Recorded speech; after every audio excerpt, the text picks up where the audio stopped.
There's actually the Ghana Investment Fund for Electronic Communications, GIFEC.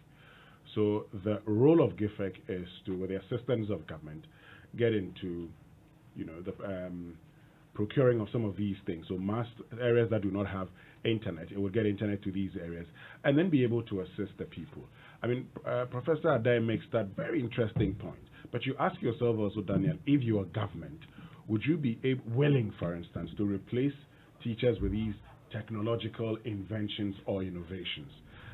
The whole idea about government sometimes absorbing people, even when it doesn't have funds, is to ensure that we reduce the unemployment rate and cushion people. The last thing any government would want to do around this time is to also ensure that people will be losing their jobs, particularly for most persons in the private sector who are actually struggling around this time. Government doesn't want to add to the burden. 0244340437. Send us in your thoughts if you have any concerning the words that Professor Stephen Adair has shared with us. Prof is joining us via Zoom this morning. Prof, good morning. Thanks for joining us. Hi, Prof. Good morning. Good morning. It's great to have you with the power of technology. We'll soon open the phone lines for listeners to engage you a bit further. That's the purpose of this conversation, of course. But you've talked about how we need to digitize education and we may need to invest teachers' salaries into ICT infrastructure. We currently face a very huge challenge with a largely unemployed young population. The highest population of unemployed persons fall within the young active population of between 25 and above. And if we are going to replace these persons' jobs with ICT, are we not going to add to this problem? No, it's not a question of replacement. It's a question of the additional investment. First of all, we are training more and more teachers. That's fair enough. You may not need, if you go to ICT base, you may not need as many teachers. But let us get it right. At the end of the day, today, the government of Ghana only employs about 750 maximum 1,000 people, most of them, of course, teachers and nurses. The government of Ghana is not the major employer of Ghanaians. At the end of the day, it's catalyzing the economy. That is the solution. You cannot say that we are going to use teachers as the means of solving the unemployment problem. But even when you have ICT, you need teachers. And I mentioned that there should be different type of teachers. Those who are in it now must be reoriented and retrained, and new ones added. But you cannot decide that you are just going to continue with a whiteboard and black pen forever. It means that your economy is going to be anachronistic and cannot compete in the world. You must see it in a bigger setting, not using teaching as a means of employment.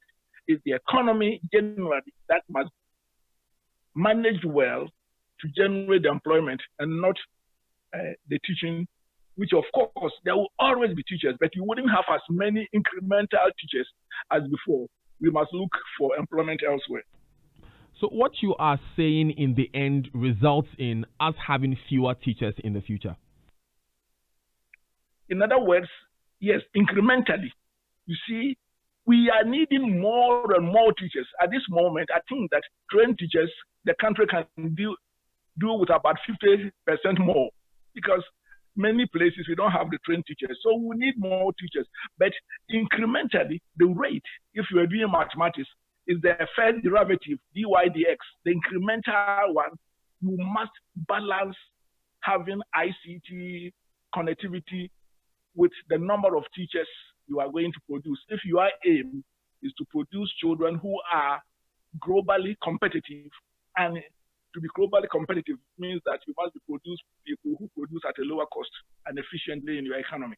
But why are we replacing teachers with ICT going forward? It's understood, of course, that the majority of our education bill in the country pays the staff. You are getting it wrong. You are getting it wrong. We are not replacing existing teachers with ICT, but in fact, we would need a few more teachers, but the rate of increase of the teachers should be lower so that they will have what they will work with, which is the computer, the connectivity.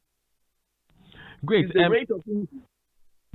Well, pardon me, Prof. I didn't say when I was saying that we have to replace the teachers who are currently in the system. What you said was well understood, that it is going forward, that as we are incrementally increasing, adding on to the teaching population, we may have to balance the number of teachers we add with ICT. That's actually what I was suggesting, but thanks very much for...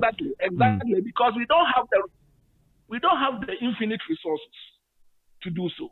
And therefore, you have to do, for example, when I wanted to have a relatively better school, secondary school in my village, I had to spend the school had to spend 38,000 to have a mast so that all the children are connected.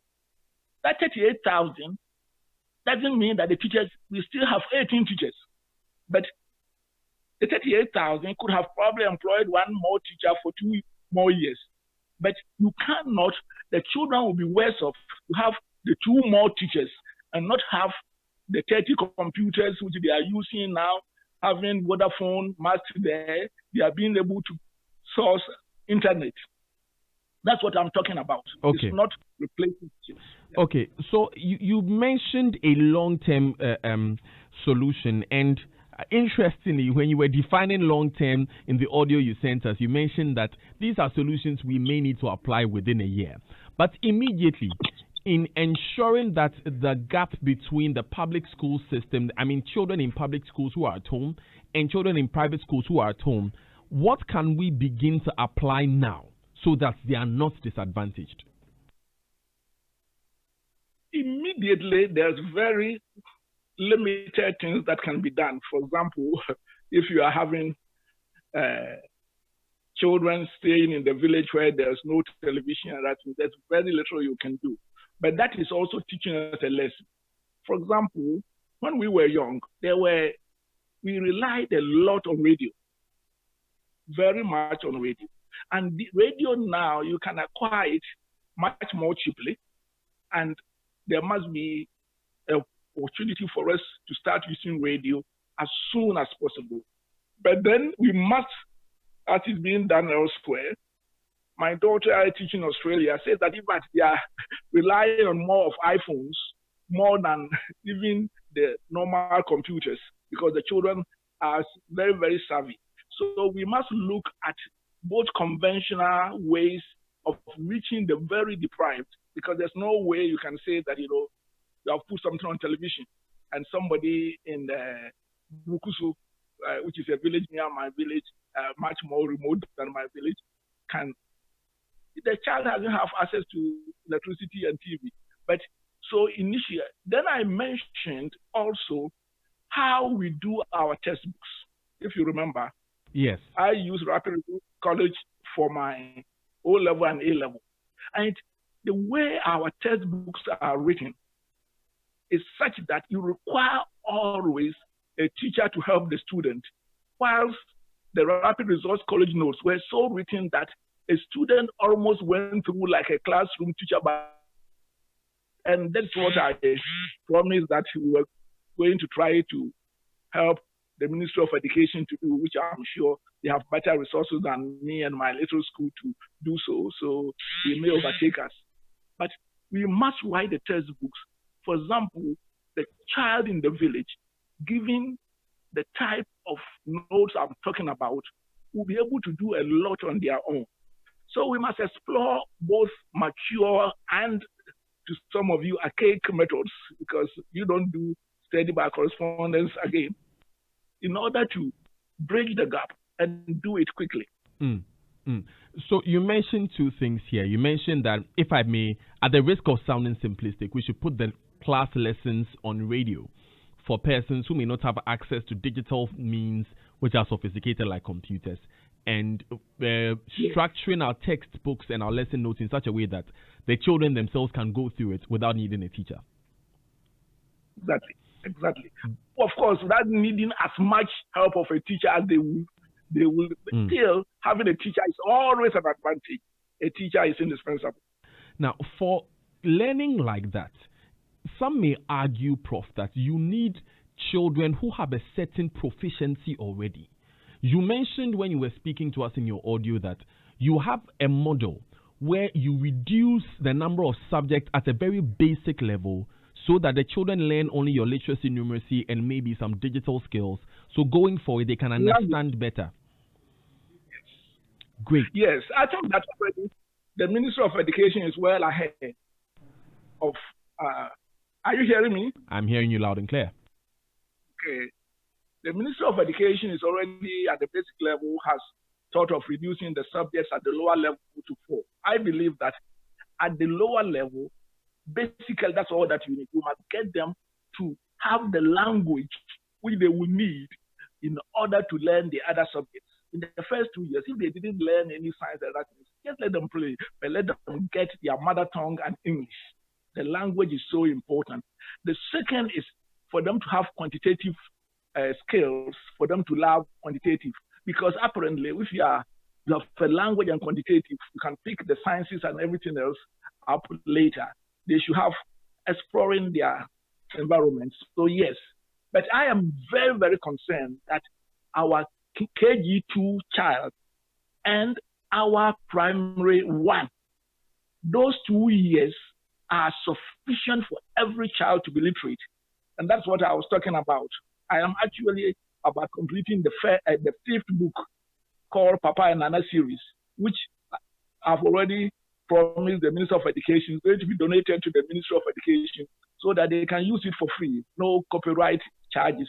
Because I've found that you can teach a normal child within 3 to 6 months to be totally literate. Because, for example, the English language has only 1,500 words, which we use 85% of the time.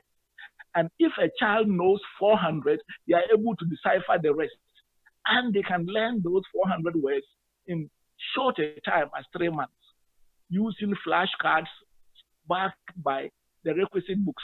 So, in fact, that's what I'm using my COVID lockdown to do. And hopefully by 2 weeks' time, I will get them through to the ministry. And the nation is very grateful for your efforts, Prof. Adair. But the current situation we have is that according to the last early grade assessments by the Ghana Education Service or the Ministry of Education, about 94% of children in public schools cannot recognize a 4-letter word. That is the situation we have now. Unfortunately, if I were to give any of these 94% notes that have been retrofitted for them to be more independent, and they were listening to lessons on radio in a language that they are not so familiar with, how do they pass exams? Well, it means on the radio, where do you start from? Some of us put our strength and our brains where our mouth lies. When I started, the Ghana Christian International started a school, secondary school in my village. I went to visit them the first month, and I could see the children in the class. They were quiet as the graveyard. And you would think that they were being attentive, not knowing that they didn't hear a word, and they didn't want to talk to expose themselves. So immediately it clicked to me that they didn't understand what the teachers were doing. So I called the teacher. I said, you know why your children are silent? They don't understand the word. Secondary school, SHS1, I stopped everything. For 2 months, they taught them only English, computer science, and a little of numeracy. Within 2 months, they were able to pick up, and then in 3 years, in fact, they ended up doing 4 years. 3 of them got MasterCard scholarships, full scholarships to go to Ashesi University. What I'm saying is this: Sankofa, those people, you don't go and teach them physics, chemistry. You teach them basic language. And it's amazing that when you concentrate on it, within 2 months, as we found, they are able to pick up, and then you can go to the rest. So it's a question of how do you approach it. Prof, we keep coming to these conversations, and sometimes after so many conversations with you, I find that they are the same questions I've been asking you over the years, unfortunately. Do you think that this lockdown and this conversation we are having has exposed our failures as a nation in educating young people? I think so. I think so. I mean, uh, my teaching fraternity always get angry with me. The basic thing is that we have let our children, most of them, down. You know, our universities and other things like a funnel, only a few go there, and we will get some students enough to fill them. But the majority of them, I mean, the average uh, junior school student is totally functionally illiterate. In fact, last year we were testing someone in my near my village, Ufriadiamra, that means P, pardon me. He says, address write your town's name. He says, Adiamra, they mean to mean super. In other words, he has finished JHS and he says that he cannot spell his village, his own village's name. And that is disastrous. And that I must say, and I would say it till I probably die, it's not so much lack of resources, but the failure of our teaching methodology and our teachers. Because it requires only 100 flashcards to teach a child to read. And these are, when we were in teachers' college, we used local resources. When I was going to, I was a training college and I was going to the villages, you go with you take cardboards, you do your flashcards, you do this and that. And you didn't assume that those people there had all the books that Morning Star and Great Church and Christ the King had. And we taught them. And there's something somehow has gone wrong in how we are educating our children. And I agree with you. This exposure, because all that the Ministry of Education are doing, and they are doing great, cannot reach a child who is functionally illiterate. So if we want to reset, Prof, and a lot of people have described the lockdown period as an opportunity to fix certain basic ills that we have in society, like sanitation and what have you. If we want to use the lockdown period to reset, what must we see the Education Ministry do immediately to show that commitment to fixing the system as we have now? Well, I would say not the Ministry of Education, all of us, because I want to see myself as part of the solution. I think I have been visiting something which is, because it is too revolutionary, nobody listens to me. One, I believe that if you go to the poor private schools and the fact that they are producing better outcomes, you can see that it's a question of the management at the local level. I believe that we should give authorities to the head teacher to be able to hire and fire and hold them accountable for the outcomes. You will be surprised that the public sector has so many qualified and capable teachers. It's a question of management, supervision, and accountability. And that doesn't require a penny more investment. We were talking about ICT. But the basic thing we can do, we should insist that it is done. It is unpardonable, for example, for a school to produce zero results and have teachers paid. I mean, who in his right mind, other than a Aberduma, will you pay somebody as about 10 teachers or 12 teachers and produce zero outcome? If you do that at Joy FM, tomorrow your job will be online. But this one, he said, and when I was shocked when I was speaking to teachers in Konongo, somebody telling me that a teacher had not prepared their notes for 1.5 terms, and he was still allowed to be in the classroom and receive his pay. So this accountability should be our first line of action before even the ICT and all digitization comes. Now, Prof, I need to take just a quick breather, and we'll hear from our friends from GoTV, Malatu, UMB, and G Money in just a moment. But I just have a quick follow for this one. I want you to chew on during the break. you've mentioned two specific things we can do immediately. Put lessons on radio, reduce the number of subjects, and make the lesson notes more accessible to the children. I want to know if you think that now that the schools are on lockdown, these are things that we must see being done within the week or next week in order that the children in public schools who are currently at home and on lockdown are not left behind in this period that the schools are not working, and what it would take in terms of resources and what have you. So Prof, we'll come to that question specifically. There's also a text from a listener on a subject I know you are also very passionate about. Please find out from Prof. Stephen Adair why we can't have a stimulus package to protect the private schools, especially the small and medium scale ones, who are mostly the ones that this lockdown are affecting negatively. The private schools are invaluable strategic development and life transformation partners to the government of Ghana. They're educating a significant number of students and pupils in Ghana and reaching areas government cannot. Why is government neglecting us? Government gives stimulus packages to industries and other businesses, but forgetting that quality education is the main foundation of all development. This is coming from Reverend Mauli Tasia. I hope I got your name right. This is something you addressed in that audio you sent us.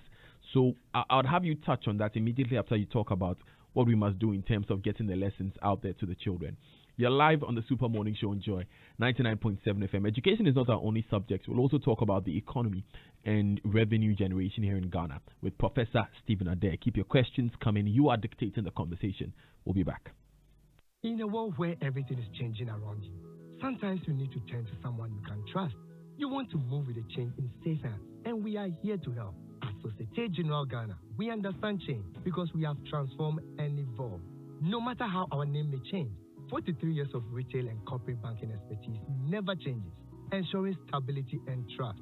Digital innovation as the world moves forward to help you adapt, upgrade, and keep up. Bank with Societe Generale Ghana and enjoy doing your banking your way, whenever you choose. In our digital zones with cutting-edge digital banking products and quality services, you deserve a better bank and great rewards. We agree, the world only moves because you make it move. SG Ghana, the future is you. There is one deadly disease in Africa, malaria, caused by mosquitoes. It has no respect for humans, and its symptoms are fever, headache, cold, cough, and vomiting. Malaria kills, so protect yourself and your family. If you have been diagnosed of malaria, the medicine you need is Malatu. Malatu is a good anti-malaria drug. It contains artemether-lumefantrine that gives you relief from malaria. Available in suspension for kids and tablets for adults. If it's malaria, then your solution is Malatu. And if symptoms persist after 3 days, consult your physician. For bulk purchases, contact NS Chemist. NS Chemist, providing quality and affordable medicine.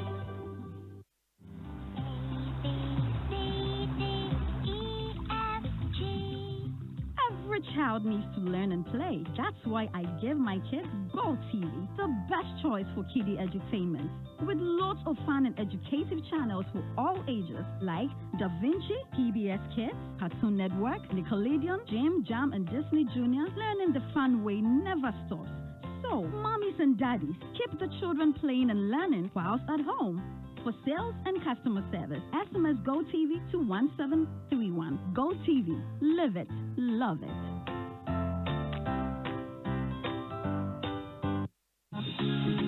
There's a faster and more reliable way to do mobile money. G-Money. GCB Bank's mobile money service gives you the freedom to send and receive money at the lowest rate from any mobile network just by dialing *422#.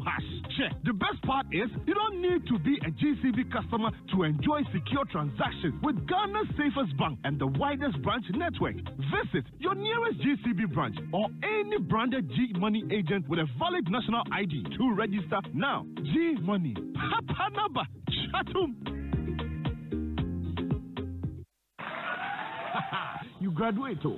Next thing is some scholarship for your next level. That be long thing. Today bring this, next day bring that. Koha, braha. You know I can't stand that. But everything is fast. I can't even wait for food. That's why I'm always eating Indomie. No nonsense. It's not the case anymore. Everything is digital now. Simply visit scholarshipsgh.com to apply for a scholarship from the Scholarship Secretariat. I can apply on there. Fast. Submit all my documents. Fast. Like my Indomie. Just visit scholarshipsgh.com from 1st April 2020 and you could be on your way to your dream school. UMB was established in 1972 as the premier bank for the corporate and private sector in Ghana. From our very beginning, as the only Ghanaian bank serving all categories of businesses, we set a standard for excellence and innovation over the past 45 years. We've built a financially healthy and strong bank, demonstrated our commitment to our customers and to growing businesses, and exhibited originality and innovation at every turn. At UMB, our focus is built around people, service, products, and technology. These are the key to our present success and our future triumphs. At UMB, we're poised to make a difference not only with our customers, but also in the banking industry. We invite you to share in our future. Our future starts now with you. Coffee in your cup and joy on the set. The Super Morning Show is always the best on Joy 99.7 FM.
example, is what they are doing. They should extend it into where the rural people also, and mostly they rely on Peace FM and Joy FM and your affiliate offices.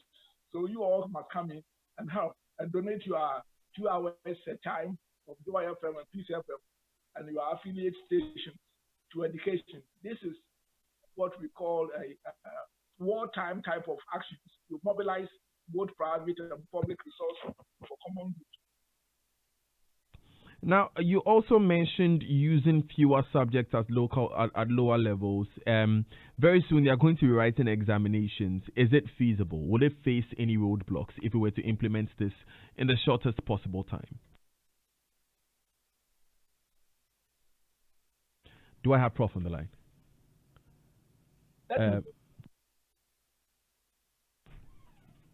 Okay, so I'm facing a slight difficulty with hearing Prof on this end, at this end of the line. Speaking to him on Zoom. I think that he can go ahead now. Prof, if you can hear me, I was simply asking about the reduction of subjects. Again, this is a conversation we've had over and over again. What's the difficulty in applying this?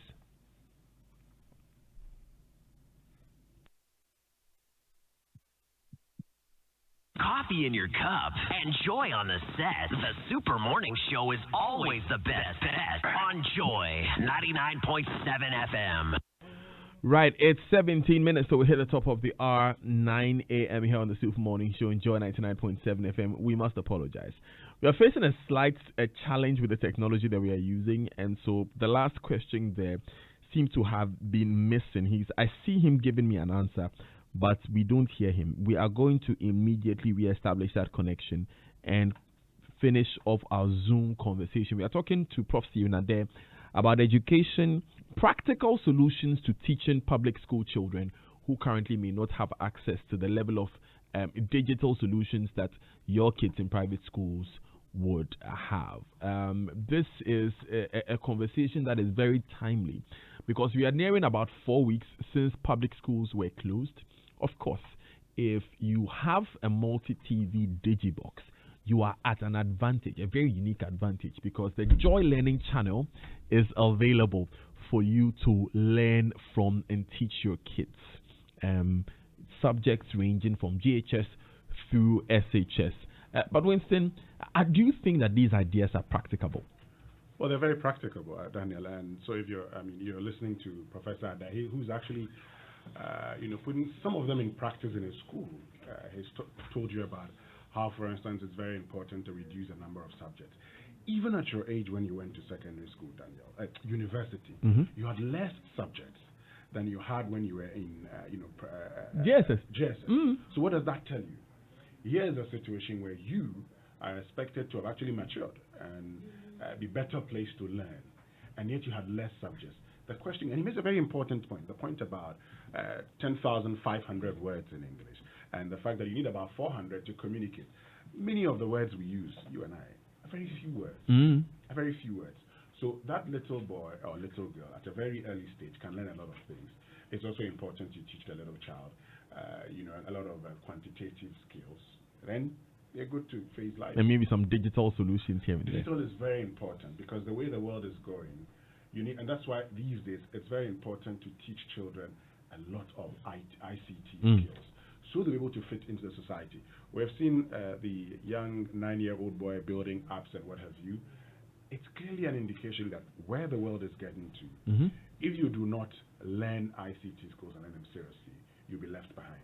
That is also the reason why when government established the Ghana Infrastructure Investment Fund for Electronic Communication, part of the reason was to ensure that in those areas where they do not have access to all the internet connectivities that we've talked about, government of Ghana, together with the telecommunications companies, but with government of Ghana funding a huge chunk of it, will provide these services for them. And so if you go to an area, for instance, which has no mast, the government of Ghana, with the help of the telcos, can say, you know what, we want to construct this mast there. And then they would be able to do that. Because if you do not do that, the point he's raising about those growing up in the rural areas, the truth is they will not be able to understand these things.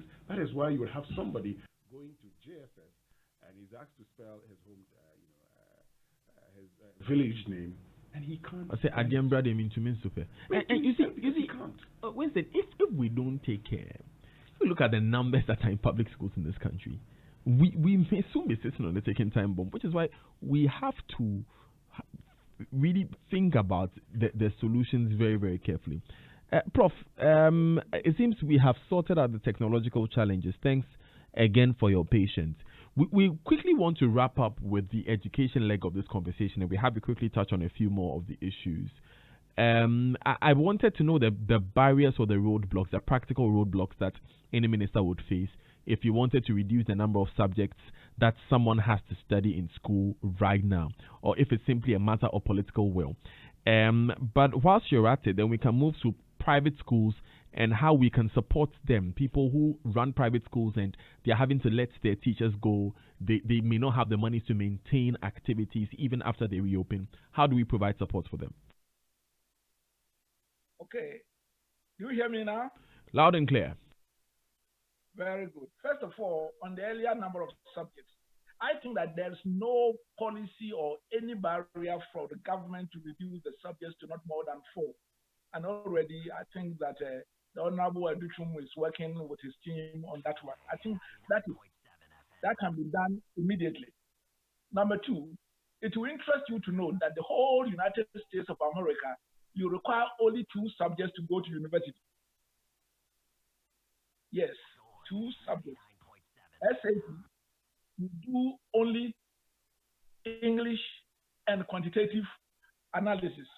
And you can enter Harvard University, you can enter California Institute of Technology or Rensselaer. I'm talking about the top engineering, MIT, and all of them. What it means is that at the lower level, you need not have so many subjects, even to go to university to do science, medicine, and everything else. Ability to quantitative skills. Joy 99.7 FM. Very, very unfortunate. We are getting a few challenges with the sound here once again. Prof, let's try again. I think you made the point about how the reduction of the subject must be done immediately. I think it will be important for us to carry your thoughts to the Education Ministry and see what if they are facing any roadblocks at that end. But quickly, if we can touch on the private schools and how they can be supported in this time.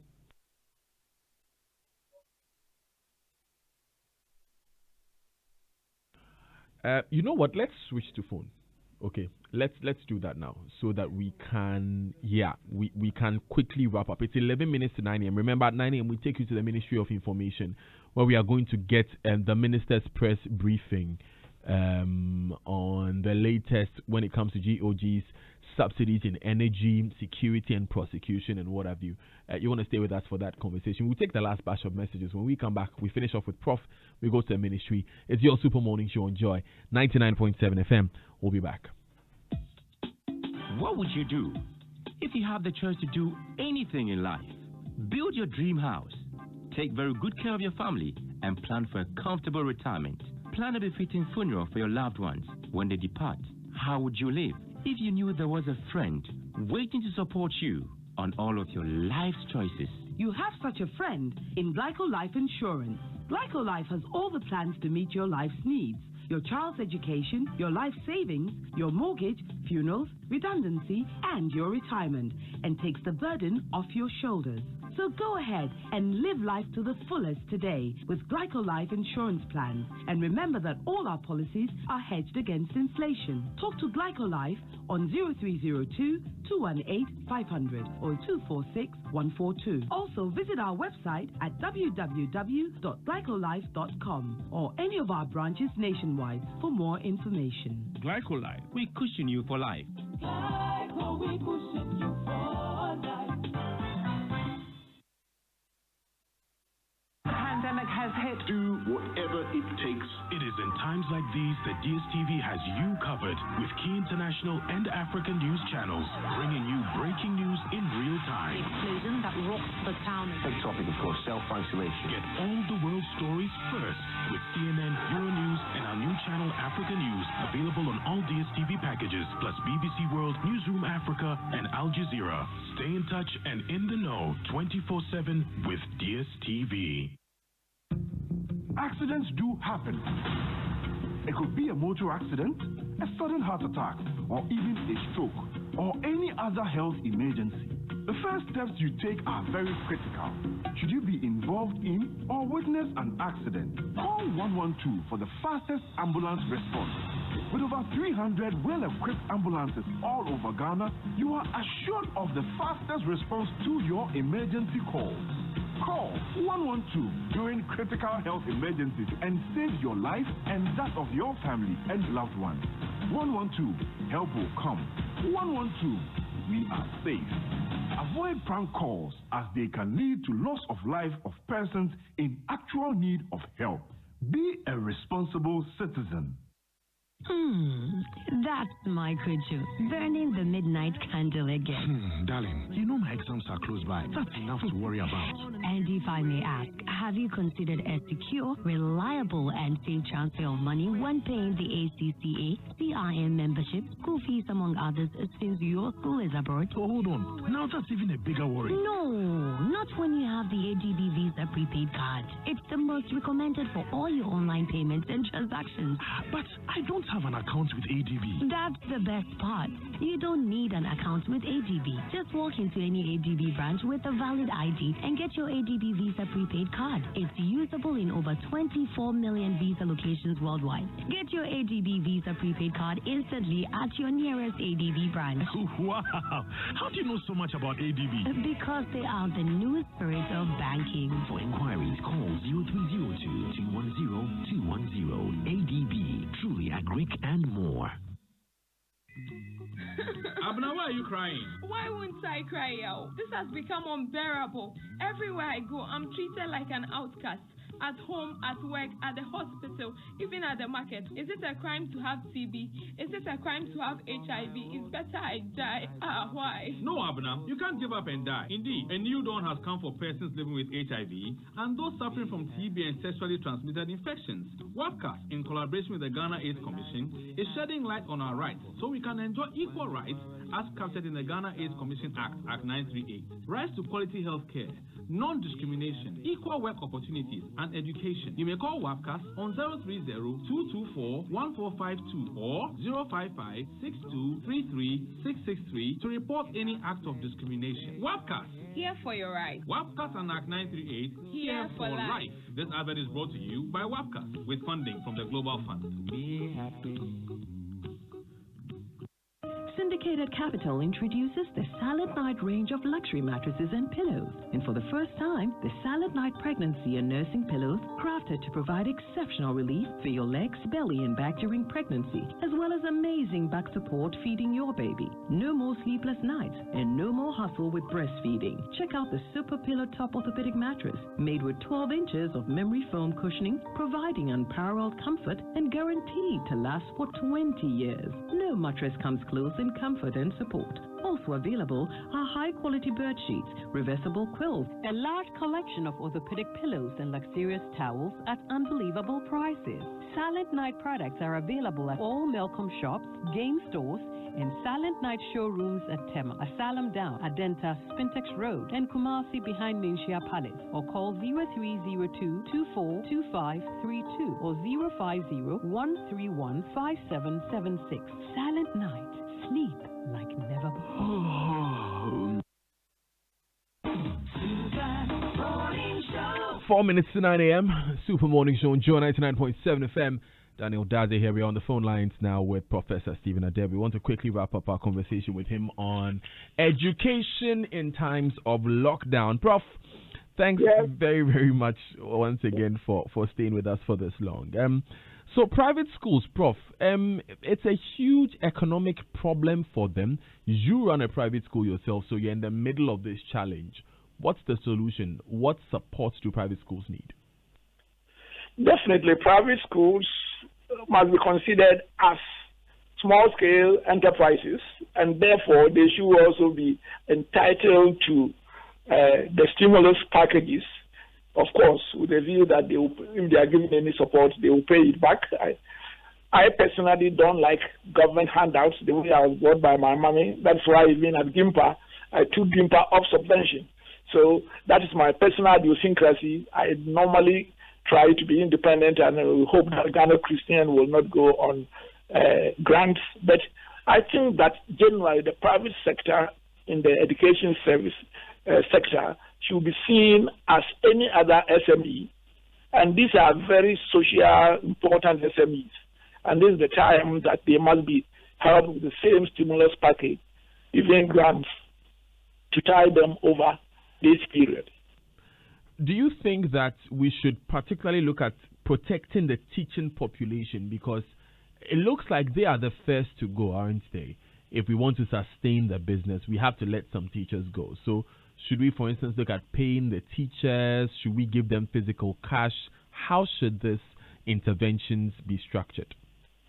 Well, I think that the same way, first of all, under these difficult times, nobody should be expecting their full pay. And I expect that even the government should engage the public servants and be prepared to have a temporary pay cut so that we all solve a national emergency.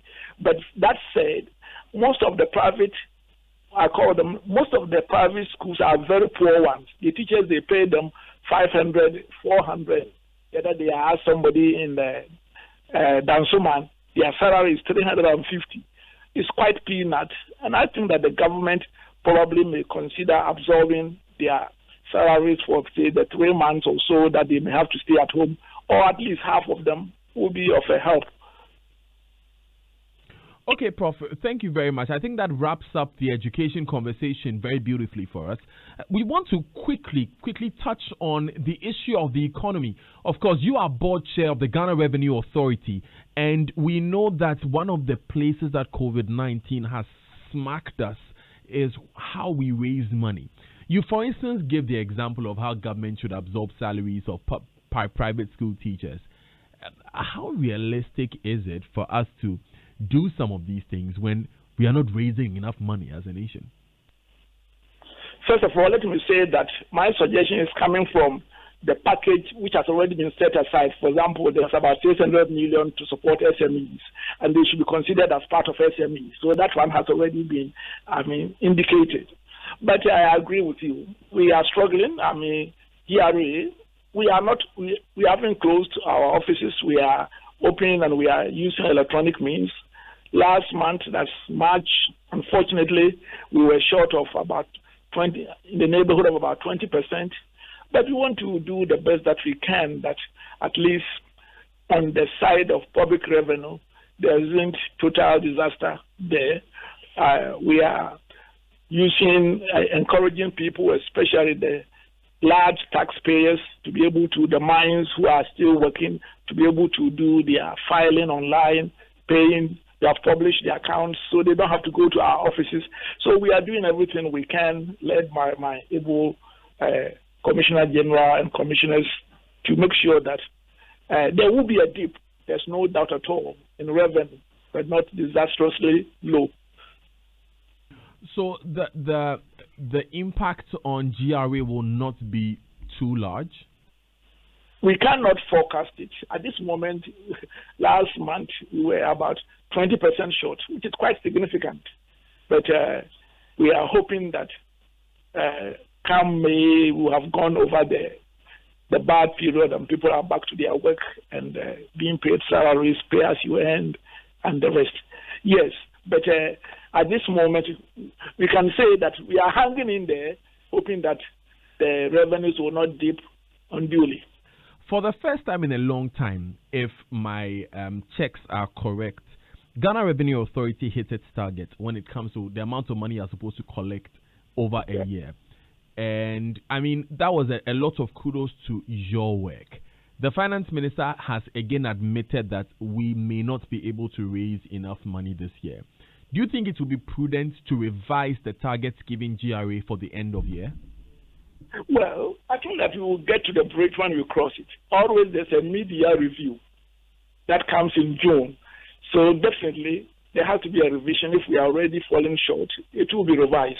But I think that it is not the time to talk about that now.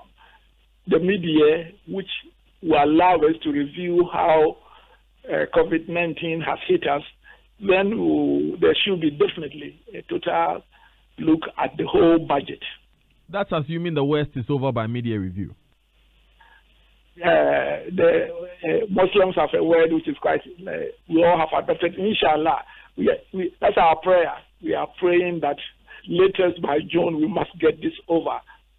And at this moment, let me take this opportunity to say that we must be very careful not locking down the whole country, because this April and May are critical planting seasons in the rural areas. And our people must plant, or else next year, we all die. Not of COVID, but of hunger. So please, our farmers, go ahead, plant, and do Ghana a favor by doing 50% more farms, so that we will be able to become, at least food-wise, self-sufficient. But what about the danger to us in terms of the spread of the virus, if these people are still going out and carrying out business as usual? Well, I think that in the cities, we must be very careful. But I think that in the rural areas where the farming is taking place, the danger is not that much, because they don't congregate as we do in Accra. And I think that we must, at the next round, probably look at another way of lockdown, because when you go to Bukom and some areas, they still move about. But rather, we should make sure that within their area, they don't go out, in and out. If there's no infection there, we send food to them, shops there. So we have to look at it. It's a very, very serious one. And if we get a community spread in the high-density areas, then God help us. God help us indeed. There's a popular, and you work with a lot of young people, there's a popular internet meme going around. Almost say quarter by June. I won't finish what it says. You may have to Google it. Prof, thank you so much for joining us. It's a pleasure. But before you go, I've just been notified that there has been some controversy regarding your school. We just want to give you the next 30 seconds or so to clear up that controversy for us regarding Ghana Christian High International School. Actually, there's practically no controversies. There's unfortunately, some naughty young ones have decided to take me to the laundry that probably they wanted to insult me before, and they are taking this opportunity. All that our board has done is that in March we anticipated this crisis. So we wrote to them that in March, everybody will be paid their full salary. Everybody will be paid 50% of their salary. By the way, the teachers in our school are paid twice the Ghana Education Service one. So they will still be getting the equivalent of the Ghana Education full salary in April. But beyond April, if, God forbid, this lockdown continues, we are reducing, for example, 30% of our staff. Because you have to keep the core ones for as long as possible. So that is the 30% average that we are asking, that from May, if things remain as it is, and you have to give them notice, because if you don't, you have a legal obligation to pay them. But we are hoping that it won't go that far, and we can recall them. So there's no harubalu at all. They are getting everything from March, April, and then, of course, we have given notice to some 30% of our teachers, keeping the core ones we need to start whenever we come up around. Because in the private sector, we have to look at our resources. Prof, thank you once again for your time. Please pray for our homeland Ghana and the president. All right, we will do that. It's okay. It's 6 minutes past 9. If I still have Prof on the line, our campaign that we are currently embarking on, we are asking that in a local language that you are most comfortable with, you entreat the public to stay at home. Okay, I am still there. No, and amanfo said you tune for ne yempanyfo aka ne nyina yegina akono say yan so yade ya no a yemman na ebo nti esremwada ye kase nipa mienu mu hia momma bese sima abasa mienu enam ntam afei ukwabontin na obefia hohoro wonsa se wo tintasu ya na se wonwansi afade kata wano anya bibia akora afansa bunsa mu na ma wabasa na fakata wano na emma yade bi enkosa obi ni nyinara yade a yesremwada ebise sa ma ibehuamane. It's so important for us to follow the basic protocols, not sneezing without covering our mouth, not washing, not keeping social distance. We are actually in the equivalent of a war situation, and we must win it as a nation. And we can say, God bless our homeland, Ghana. And make our nation great and strong. Thank you so much. You're live on the Super Morning Show on Joy 99.7 FM. We'll go to the Ministry of Information when that presser begins.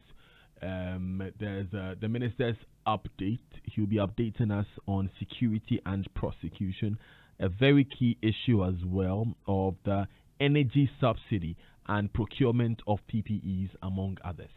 Stay with us. We'll be back.